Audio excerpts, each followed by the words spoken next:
Hi, I'm Debby Montgomery Johnson, your host of the Stand Up and Speak Up show, a show about each and every one of us. Many of us have something we're hiding, something we're ashamed of, something that through no fault of our own or through our own making we keep hidden, and that in turn keeps us hidden from each other and the world. Good people go through terrible situations.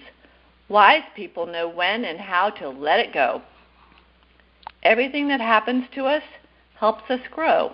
And while it may be hard to see it right away, the most important thing to do is to change your perception about your circumstances.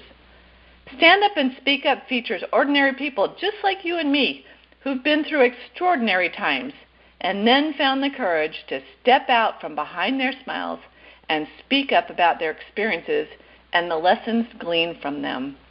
Well, today, guys, we have an incredible show because we are blasting off with a rocket scientist turned energy healer, turned friend, turned incredible woman. I'd like to introduce to you my friend Dawn Meyer from where? Cocoa area. Cape Canaveral. Canaveral, the blast-off capital of America. Dawn, welcome to the Stand Up and Speak Up show. Thank you, Debbie. It's great to be here. Well, I'm really glad you are, and I welcome our guests that are on. We have some of our WPN sisters. My mom and dad are here, which is nice. But, Dawn, we're here today because I want to tell people about you. I've met you a couple years ago, and I see you from afar, and I think you're kind of like me where you're a little bit private about being out there, but once you get on stage, you just are energized and your message comes through. Now, I'm going to read your bio that you gave to me. It says, as a NASA rocket scientist, Dawn Meyer used to put people into space.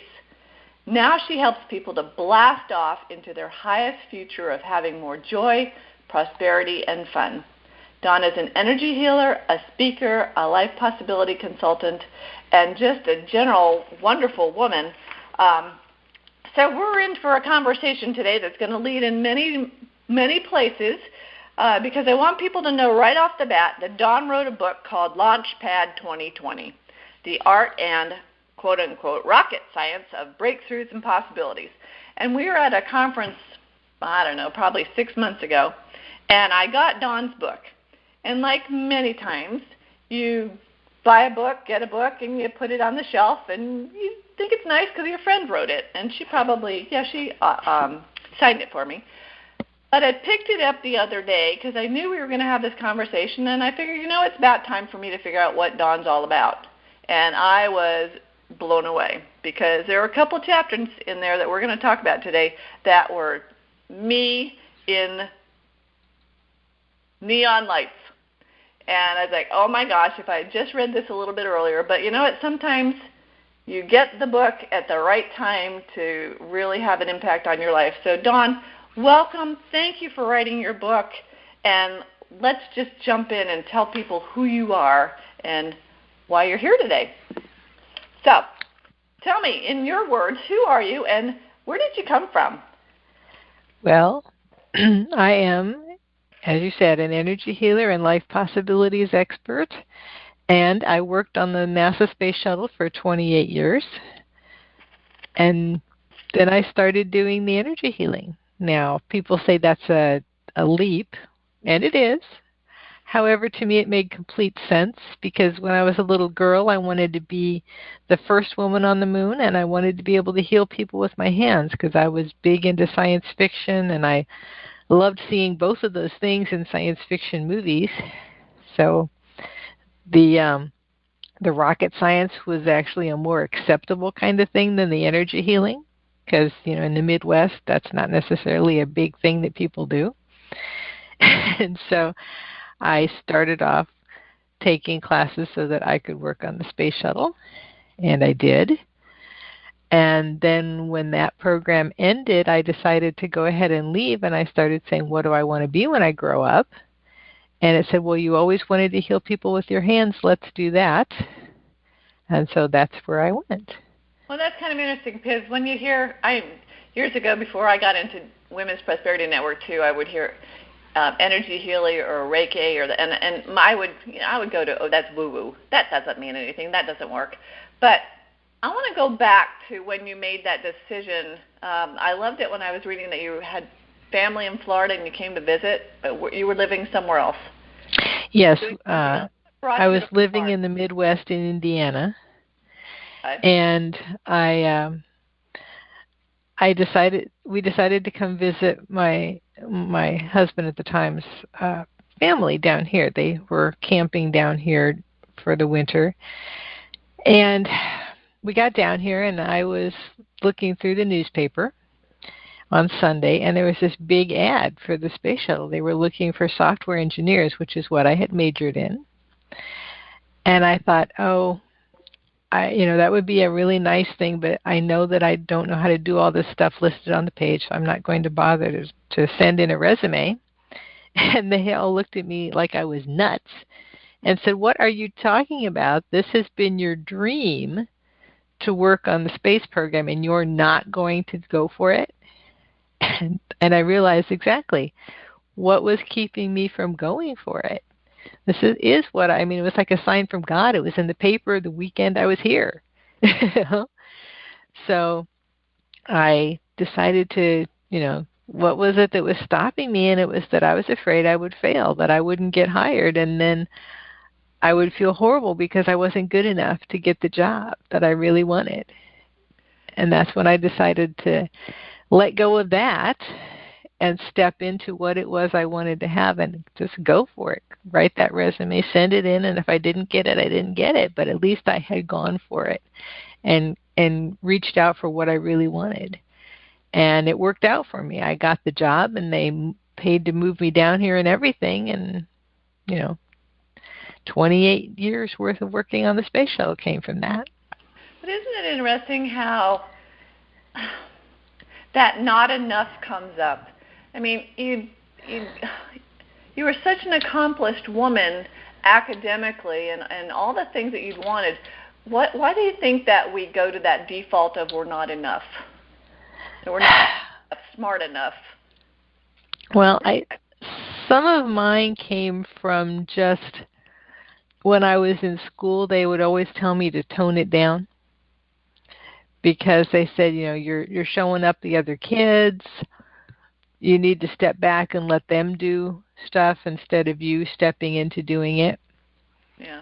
And that was kind of the role I had taken. Okay, I've got to step back and let other people move forward instead of realizing, no, you go for what you want and you can bring others along, but you don't have to tone yourself down and make yourself less just to make other people feel better. It makes them comfortable.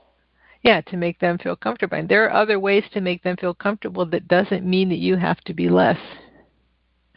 Yeah, that's a really interesting concept. I remember when my oldest, who was a very bright young man, was in high school, and you would love this. He was in a calculus class, and I got a call from his teacher, and she said, "Mrs. Montgomery, I don't know what to do with your son. He was sleeping in class today, and I called on him, and he got the right answer." And he gave me the right answer. She goes, "How does he do that when he's asleep?" And I went to him, I said, "Buddy, why are you dumbing down?" He was the youngest in the class and one of the brightest, and I think just to fit in, he felt like he had to dumb down. And I'm thinking, you don't have to do that. You have so much potential. Don't do that just because of what other people think about you. Exactly, and yet we're so encouraged to do that. Is to play to the lowest denominator, You think that's more so with girls too? Yeah, a lot of it was with girls, especially when I was growing up, because you weren't allowed to take certain classes. I mean, I was the only girl in calculus when I was in high school. I was one of the first two girls to take things like shop and drafting and that sort of thing. And you were encouraged to be less so that you could fit in. And that was what they told me. If I didn't try to fit in better, I was never going to have any friends. They told me that. My teachers told me that. Wow, that's wrong on so many levels. Yeah, I know. And so I fought against that, but also I carried it. because you get to a certain point where, yes, you're fighting against it. You're taking the classes that the girls don't take. You're doing things that the girls don't take. But there's always that, and are you ever going to have any friends if you keep doing this? So how did the boys treat you when you were in those classes? Because obviously you may be one of the only girls, or the only girl in many of them. Yeah, and most of them treated me okay. Some of them didn't. Some of them would pick on me and make fun of me, but others of them just said, "Well, you want to be a guy? Let's do it." And I said, "Okay, let's do this." So what kind of commitment did you have to make to yourself to keep going? Because I would imagine it would have been really easy just to say, I don't want this. What was your dream at that point?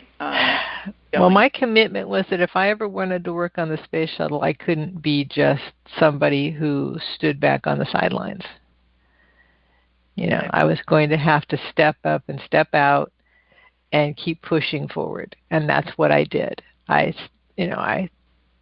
started to, I just ignored that, tone yourself down, ignored that play on the sidelines, and started pushing forward. When you were at NASA, were there many women?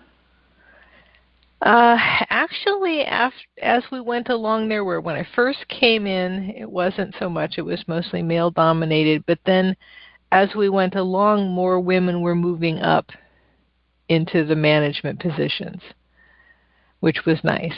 Now, still not as many as I thought there should be, but there were a lot more than when I started. Well, and it's interesting. What's coming to mind right now, and I'm having a senior moment about the movie, was it Numbers? Yes, Hidden Numbers. Hidden Numbers. That was the first. Or no, Hidden Figures. Hidden Figures. That's the first time I'd actually ever realized that there were so many women involved in the whole space program, but those girls were really in the background, even though they should have been right in the forefront of what was happening. Exactly. They were, again, and that had a lot to do, of course, with the racial situation at the time, and unfortunately that's rearing its head again, because they were of color instead of being white. They probably, and even, all the women were made less than at the time. There were lots of them, but especially the ones who were of color. Mm-hmm. And to know that they played such a huge role in getting us to the moon. I mean, that was just a phenomenal movie, a phenomenal part of history. And I was so glad that they were finally honored and, given some recognition for it. Have you met any of those women? No, I have not. No. Well, they seem to be darling. I mean, they're older now, but how darling.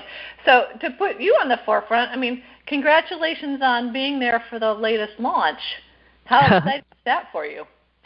Yeah, that was so much fun doing the co-anchor for a podcast for that SpaceX first launch with carrying people, astronauts.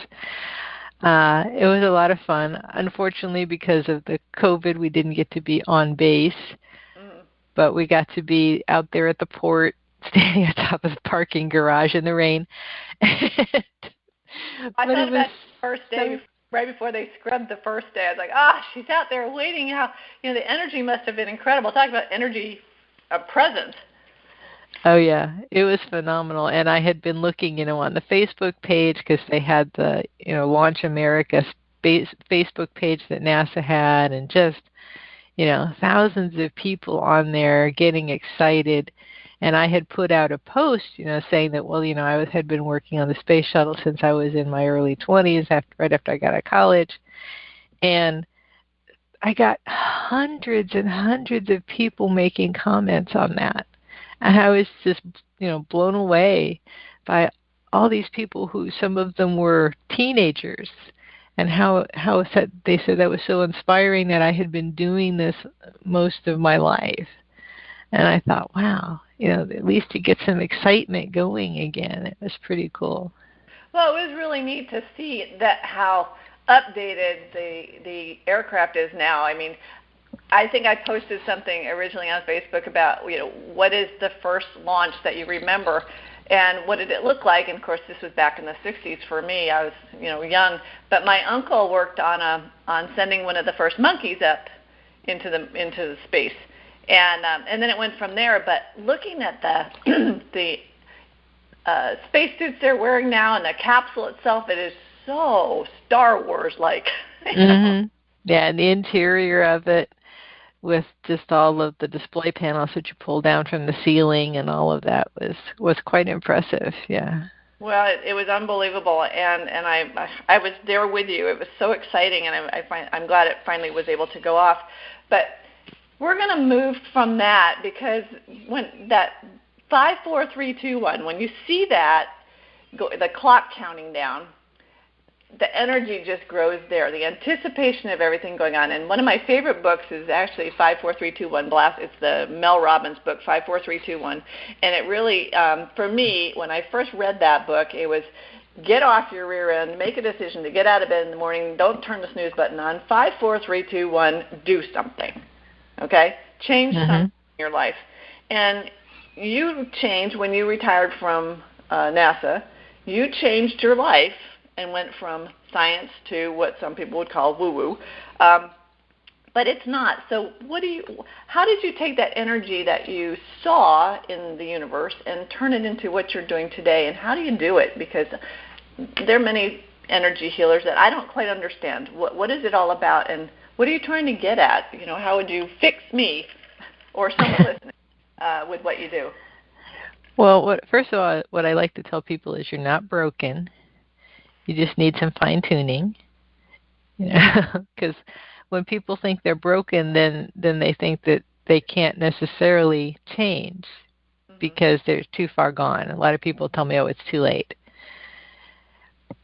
But, when I looked at being an energy healer, as I said, it made sense to me to do that because rocket science is seeing possibilities that other people don't see. And that's what I do, is I see things that other people don't see in themselves and in the world for them.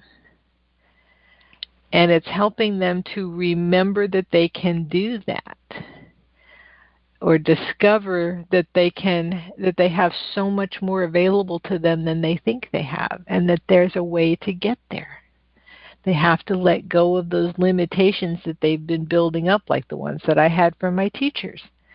Be able to let go of that and start moving forward into what they'd really like their life to be.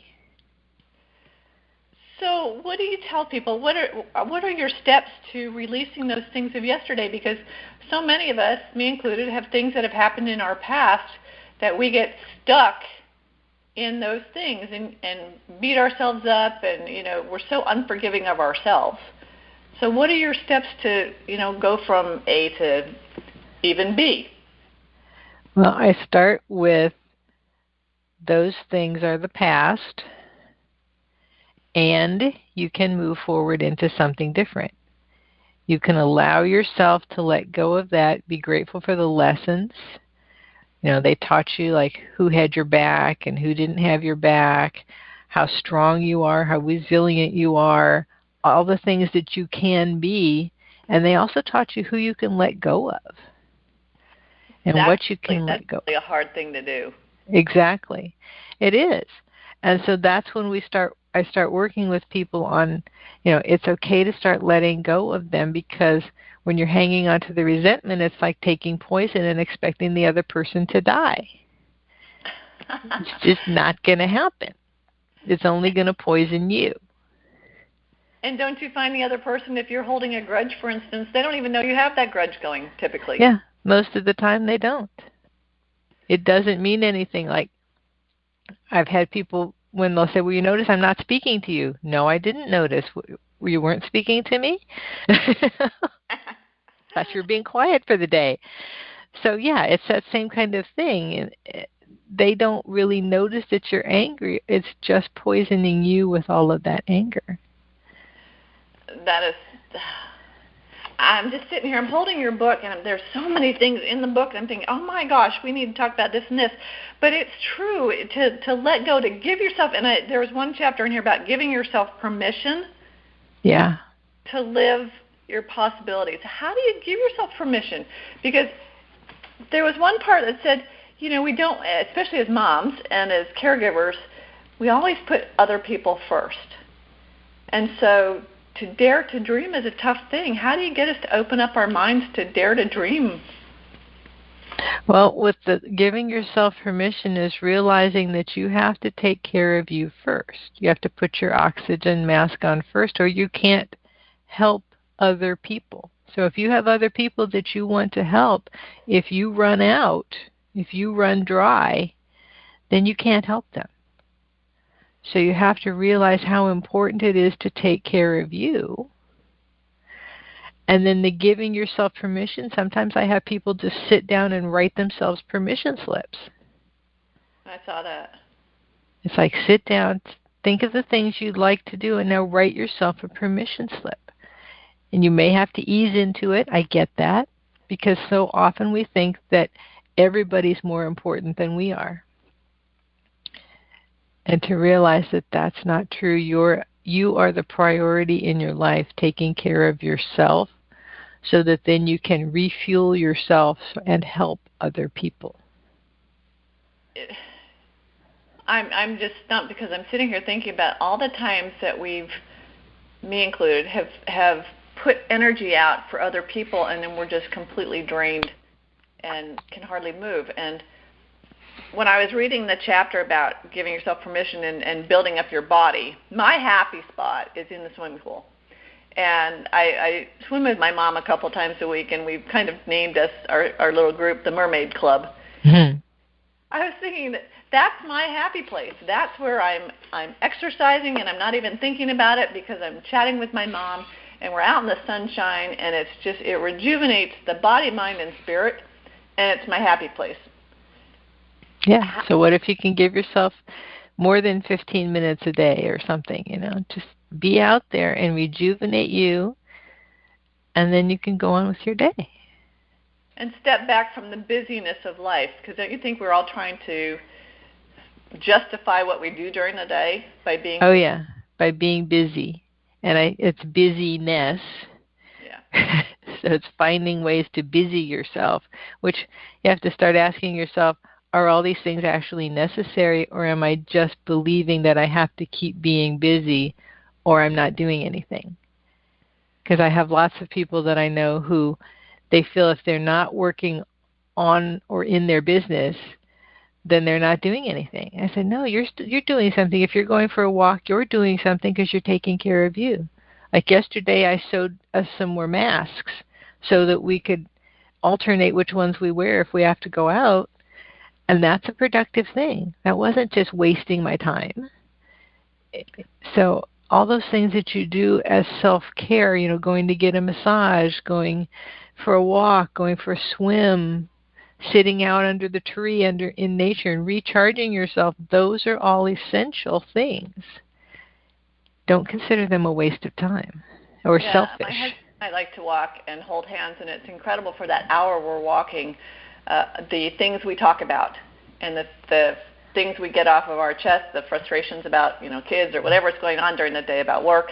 And then afterwards, after that hour, it's very productive because we've gotten that anxiety out. We come home, and then we can sit there and just really enjoy each other because that stuff's not eating us from the inside out.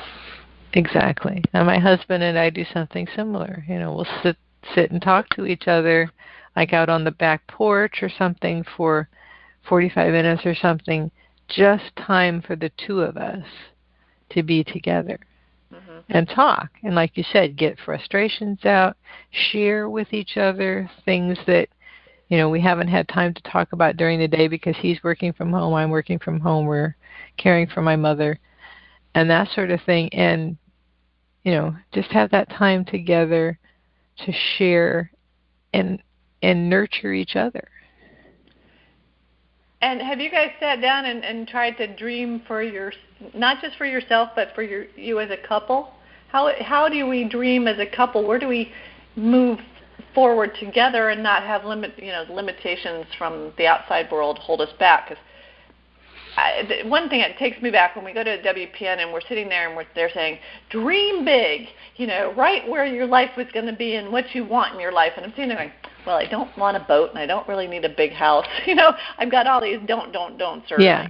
Can't. And so How that's do we why I get tell past people, that? go with what you would like to have, not necessarily the things you don't want to have, but what would you like to have? Because when you start inviting the things that you would like to have show up, that's when more of them show up. When you keep saying, I don't want this, a lot of times that's what shows up because the universe doesn't always hear that word not. You're really getting what you're asking for. Yeah. You're not getting it. Yeah. Interesting. It's hard to for me, until recently. Until recently. Think of big possibilities because as I'm getting older, I'm finding that I like to downsize. I like to make things more simple. I don't like the drama of a lot of life around us. I like my 5-mile radius, and some people might think that's limiting, but for me, it's very safe and very comfortable.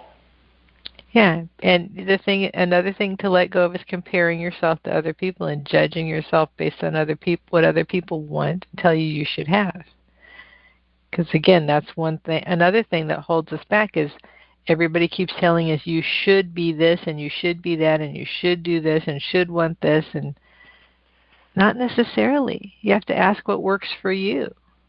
Well, that's a really good segue into Chapter 3 of Dawn's book, Launchpad 2020, called The Fixer Upper.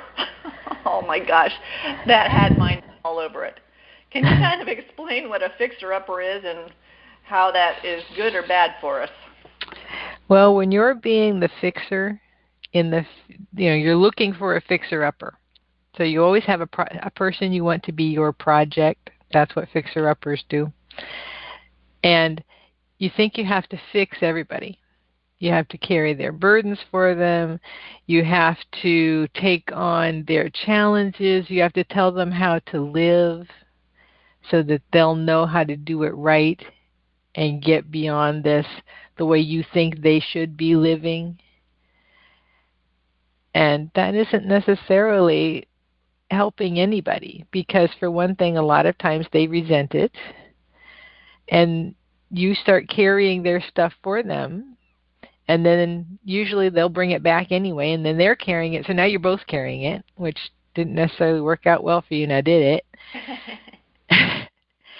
So when you can start letting go of all that extra baggage you're carrying around for everybody else and stop trying to force them, instead you can assist them rather than fixing things for them. You can assist it rather than carrying it for them. You can support, you can be their support team and their consultant and that sort of thing without doing it for them. And at some point you just have to let it go and say, that's your journey. Exactly. And you can, if they're taking too much from you and not doing it themselves, and sometimes you do have to step back and say, when you're ready to actually start taking care of this, I'm here for you.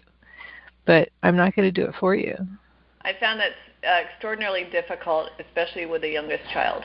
Because as a mom, you've been the fixer all their lives, always taking care of them. And then at some point, it's like, oh my gosh, at their age, I wasn't doing these things, or I didn't see those things. I've had this discussion with my mother, too. That, especially now in this situation where many of our young adults are back home and they're under our roofs, trying to live and I love your Yoda. It was the actor.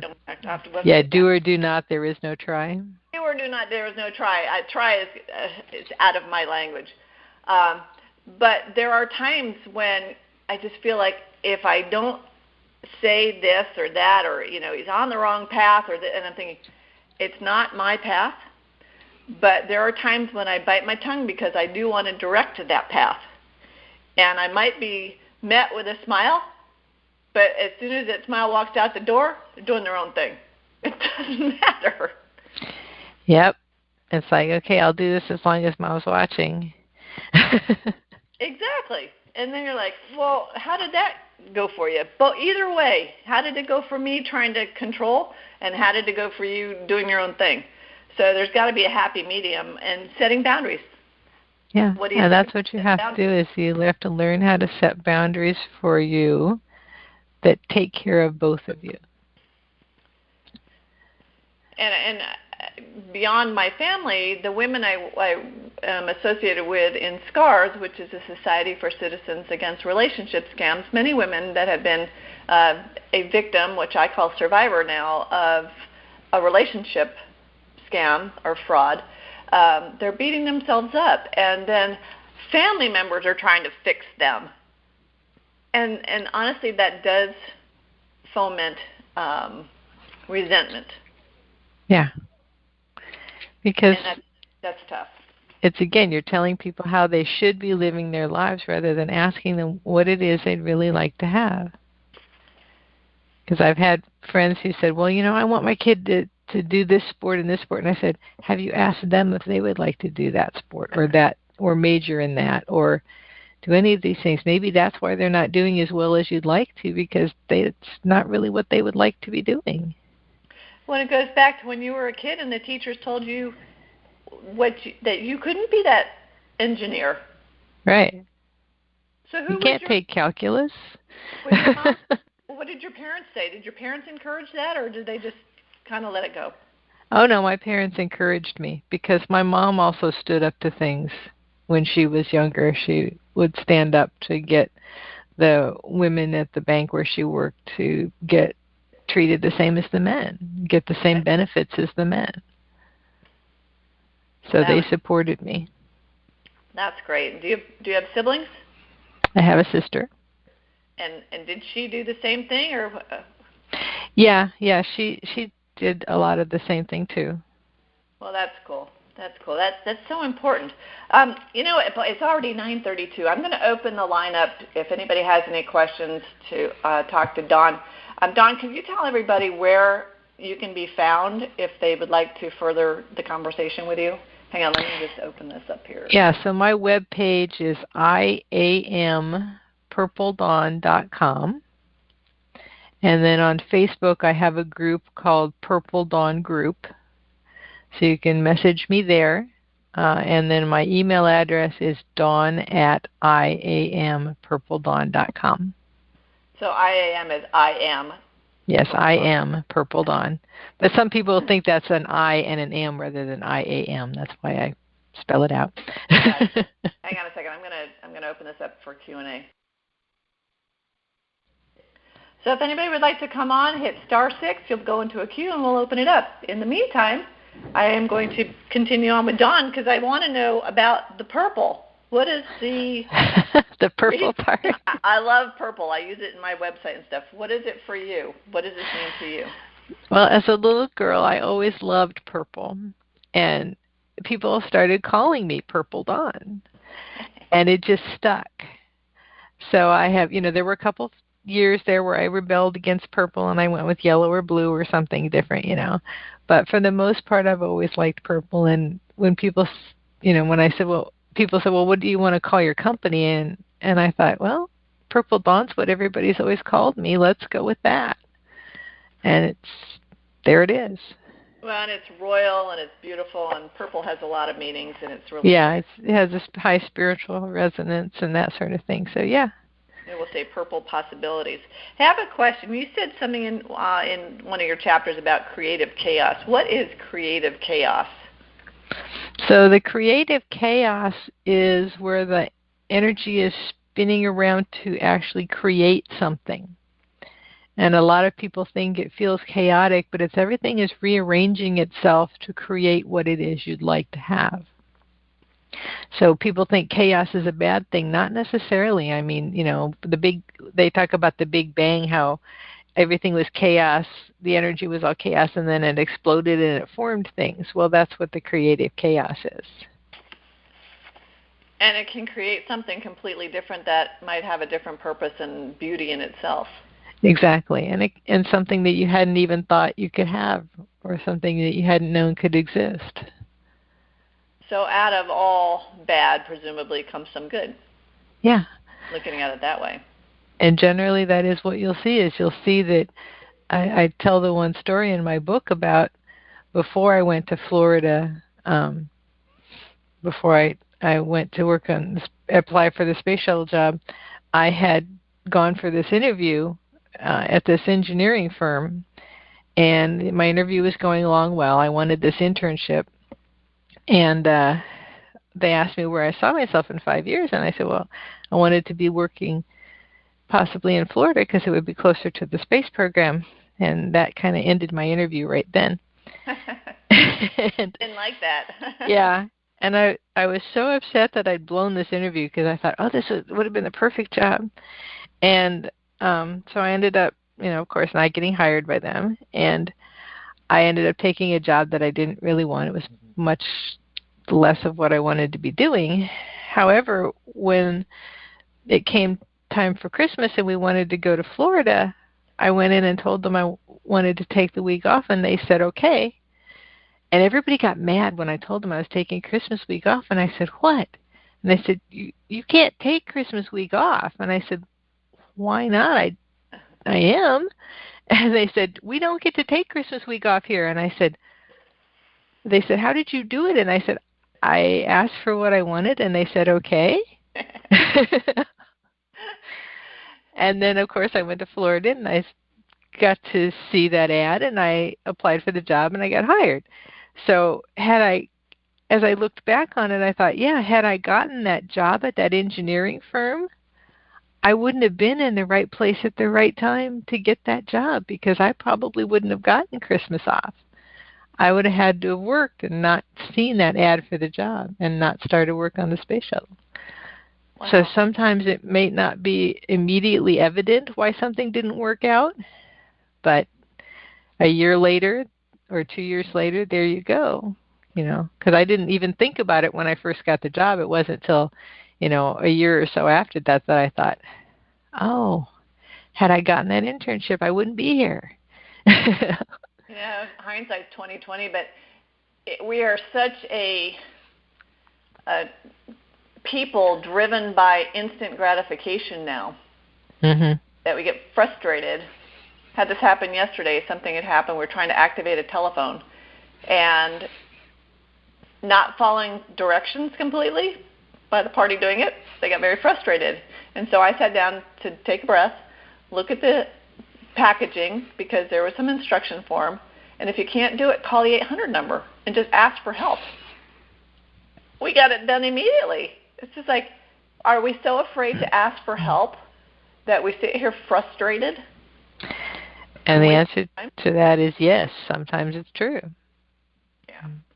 And why? Because as kids, I think, as a grandparent here, we encourage the kids to ask questions and to be really inquisitive, and then they start asking too many questions, and we're like, be quiet. Stop asking questions. That's a dumb question, which shuts you down. Yes.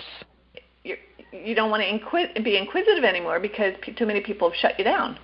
Yeah, and the other thing is you don't want to appear wrong.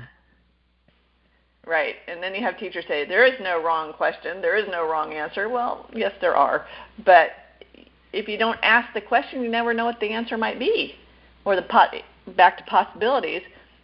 Sometimes the possibility or the answer might be a different answer than we ever thought of because no one has challenged what the answer is. Right. And the other thing about questions is that they invite more possibilities to show up. They let the universe know that you're open to something different than what you've always had. There you go. And questions are good, but even sitting around a round table in a business meeting, it's difficult to get yourself to open your mouth sometimes. Yeah. Right? And when you do, it's like, hey, why are you the only one talking? It's because I have a lot of questions. And speaking of questions, we do have a caller here. I've got Peggy. Peggy Hansen's on. Peg, can you hear us? Good morning, ladies. How are you? Great. How about you? Doing wonderful. Thanks. Dawn, it's good to hear your story again, over and over. Thank you. And and listening to what you were saying, since the beginning, it's like it's so amazing that once we let go of what other people have for us or they think that is best for us, and how quickly we can come into our own and, be exactly who we are and then end up thriving much more than what we thought we ever could. It's just amazing. I hear stories of this like all the time, is that once we decide, hey, we're going to do what I'm going to do, what I want to do, and find somebody like your mom, like your parents, they said, let's go for it, and go ahead, take that calculus class if you want to. Somebody has to be the first and to step up, and it just makes us happier, better human beings. And when I realized that for myself, it was easier to encourage our kids, to do the same. We hardly told them anything, but yes, when they were little, for what they wanted to do, and just tried to make it happen for them. Yeah, my parents always encouraged me to do the things I wanted to do, even if it wasn't necessarily the popular choice or the accepted choice, but to just go for it. Yeah, and absolutely. So, and to create an authentic life. Right now I'm doing a Facebook Live series in my Purple Dawn group about creating an authentic life. And it's about being true to yourself. And it's okay to be true to yourself. Absolutely. And no matter what stage you are, because I was also thinking as you were talking that, we change, we grow, we evolve as we do things, as we go from day to day to day and from year to year. And if that changes, I don't know if your true authentic self can change, but, just to accept where you are. And if something isn't working out or if you've outgrown something, then it's okay to look at the next step. Yeah, it's okay to course correct. This isn't working out the way it used to. Let's pick something different. It's okay. Yeah. People always say you've made your bed, now you have to lie in it. No, you can check out of that room and get a different room. You don't have to stay there. I remember my mom saying that exact same thing, with my sister and her marriage, and it was just like, she just, she did it, and I was just like, well, that's not the right thing to say, encourage her. But, so I knew from a young age that you have to start encouraging people, to help them grow, to help them become the person that they want, and throwing out that negative energy. You need the positive and negative, to make that firecracker effect, to get things going. But at the same time, you want to have more the positive, the protons, than, the negative. So, cool. Quite interesting. And it's great, like you said, to be able to come to those realizations and to act on it, and have people who support you. Absolutely. So I really don't have a question this morning. I just wanted to pop in and say hello. I'm kind of watching my grandsons this week, so I'm in listening mode versus doing mode, and taking some downtime thinking, and too, what you said. So, I listened to you so good this morning. It was just like everything you said, I was just like, yeah. Well, and, thank you so much. Yeah, you're welcome. So it was just like, it's okay to take some downtime. I don't have to be working all the time. So exactly. That downtime is going to be your happy spot because you're with your grandkids. So it certainly is. Yeah, certainly is. So. Enjoy it. So enjoy it. Thanks for being with us. All right, Peggy. Thank you so much. Okay, we have another caller. Miss Deborah is on the line. Deb, how are you? Hey, I'm good. Thanks so much, both of you, for the interview this morning and the sharing of experience and insight and wisdom, ultimately. I am completely in the same mindset of taking the time to assess.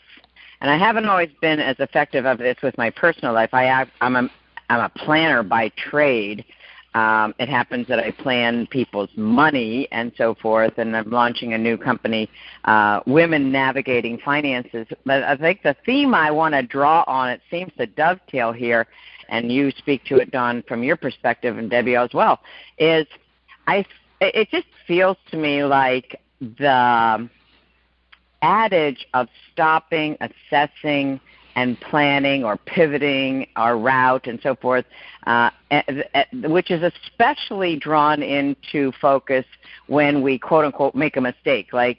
And the mistake, as Dawn pointed out, isn't necessarily a mistake. It's just that we didn't have the insight quite yet to see that, that was pretty, predestined, right? It was probably great.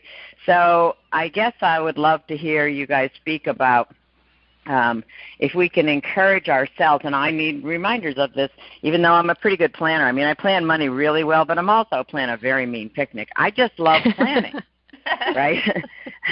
Because, the thing that it does for me, in addition to getting the order, which is important, is also it gives me a sense of grounding when the unexpected happens. So there you were, John, at the original date of the launch on Wednesday. It rained, okay? NASA, believe me, and full well, and I have a summer place there. They go down my cousin worked at NASA too.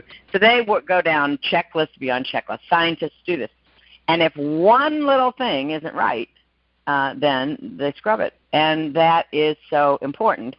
So the old adage of measure twice, cut once, I think is one that I would love to hear you guys talk about, and maybe how to course correct our own subconscious or our conscious minds to kind of give us a signal to stop the routine.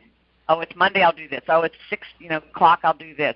Stop the routine, do what NLP calls pattern interrupts, so that we can step back out of our own game and take an objective look at it, if you will, or even an unobjective look, but take a look at it in order to help us actually be the navigator of our lives filled with choice rather than being on automatic pilot. Do you guys resonate with that at all? And how do you course interrupt?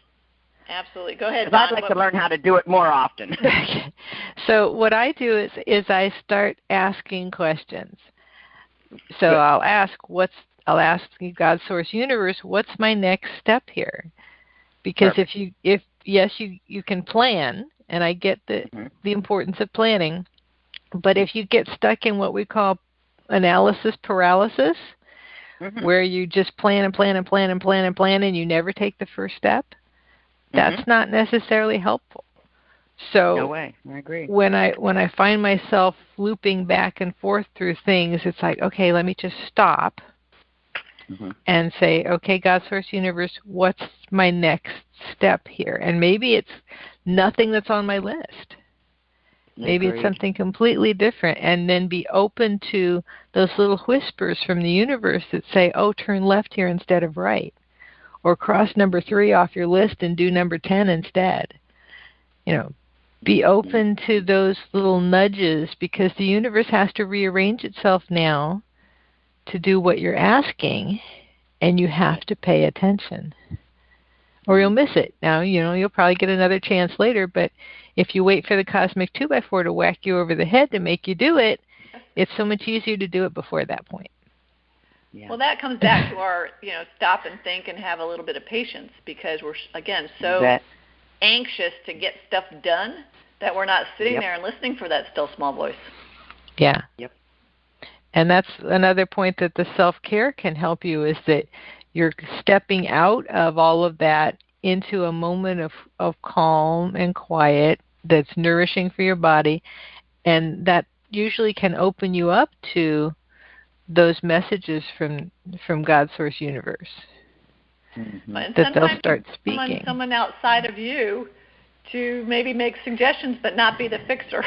Yes, and that's another thing, is you can find somebody who can help you to do that, help you move forward into that, who is maybe more experienced at it, does it for a living, that sort of thing, and help you see those things that really are right there, but you're not looking at them because you've decided what your course is. It's that list you've got on the table in front of you. That's my course. Instead of saying take the blinders off and see that there are things off to the left and right, not just straight ahead. Mm-hmm. Or and up and down, too. Yeah, that's a good point. That's a good point. Take the blinders off. That, yeah. You know, that's interesting because then my mind goes right to the racetrack, and you got horses with the blinders, and they don't have blinders on their entire life. They put the blinders on when they hit the track. Yeah. It's just that's focus. Their performance, right? It's their focus. Yeah, it's to focus them and keep them on track. Yeah. And is that necessarily what's necessary for them to perform the best? Mm-hmm. Mm-hmm. You need that to perform your best. Mm-hmm. But you also need that step back, you know, and that whole the scape, the vision of the entire landscape as new possibilities. And boy, that's hard to bring in new possibilities when we've done it this way for this many years, and our parents did it, you know, like cutting off the edges of the ham because that's how big your pan was. I mean, it's hard to break out of that. I love that story. That's so true. Oh. Yeah, because we get stuck in, well, that's the way we've always done it. Okay, and maybe that worked 20 years ago or 10 years ago or last week, but maybe it's not necessarily the best thing today. Right. Right. You know, like I've got this phone that sits here on my desk that has a rotary dial. Okay, is that necessarily the best thing for me to have now? It worked great 50 years ago. Is it still my best option, or is my cell phone better now?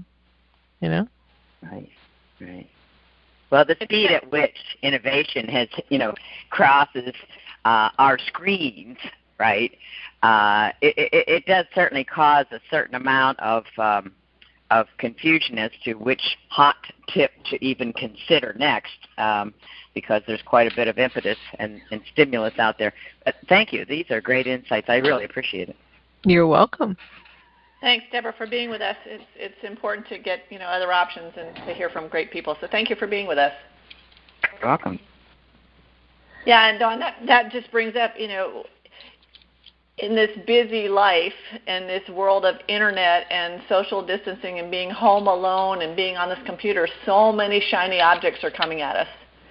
Yeah. And if we don't stop and think before we jump or blast off, then we're going to just catapult ourselves into you know, chaos and not knowing what we're doing and thinking that people are out there to be our friends and to take care of us, and then we really are in a pickle at that point. So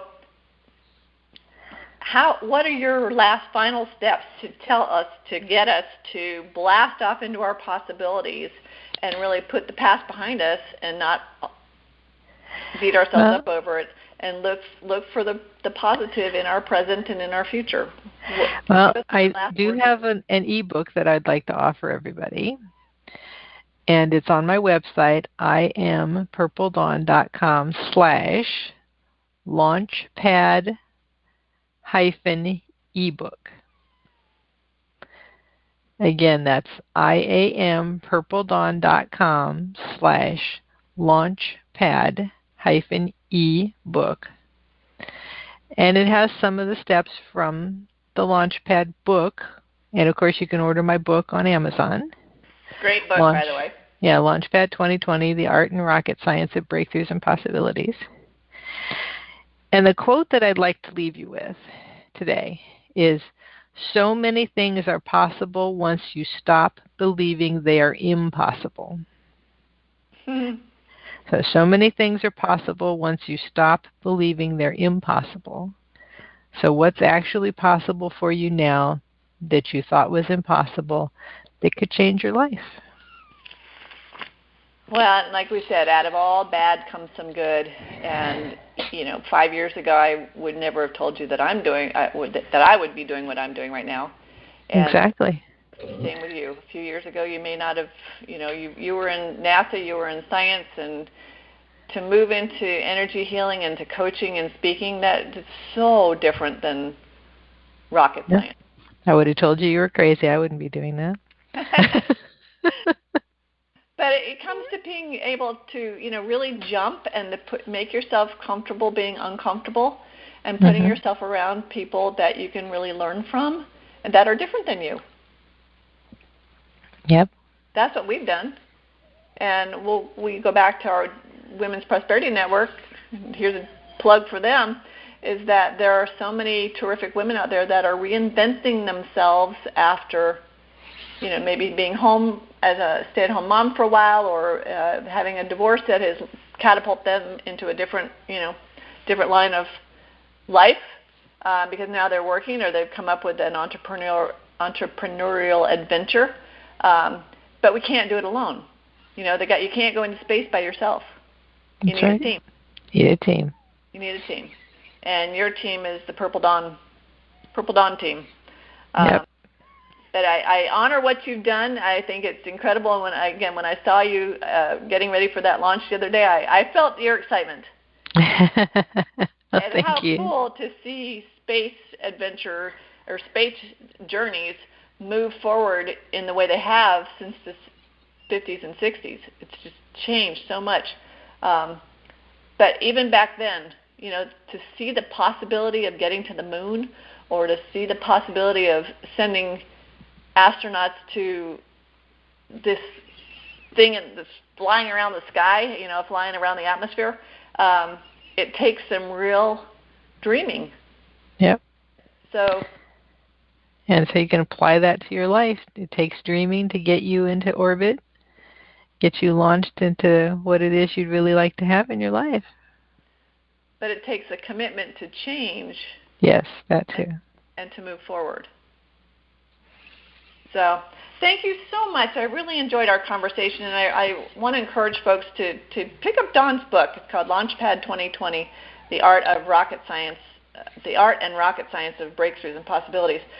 We all have things that are holding us back, and that's what my whole show is about. And we're dedicated to encouraging you to remove that mask of embarrassment, shame, possibly guilt, and inhibitions and limiting beliefs and all those things into being your best self. So, Dawn, thank you so much. I hope people will reach out to you. I'm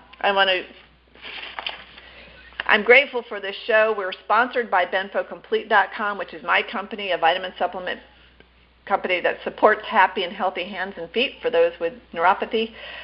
Thank you all for being here, for listening to Stand Up and Speak Up. If any of you know or have been a victim to fraud or scam, have family members that know someone that has been a victim to fraud and scam, please have them report it to anyscam.com or to IC3.com, which is the FBI. We're here to really encourage people to stand up, speak up, move forward. Remember to join my Facebook group, which is Stand Up and Speak Up, because we'll have special information there and then replays of this show. I am on thewomanbehindthesmile.com. There are replays and blogs and whatever about what is happening in the world of relationship fraud.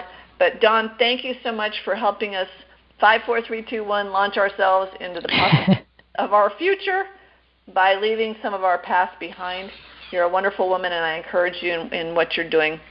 So thank you so much for being here. Thank you, Debbie. It was great, and I really appreciate it. And we look forward to being with everybody again next Thursday at 9 o'clock Eastern Time. Until then, have a marvelous day. Thanks for being with us.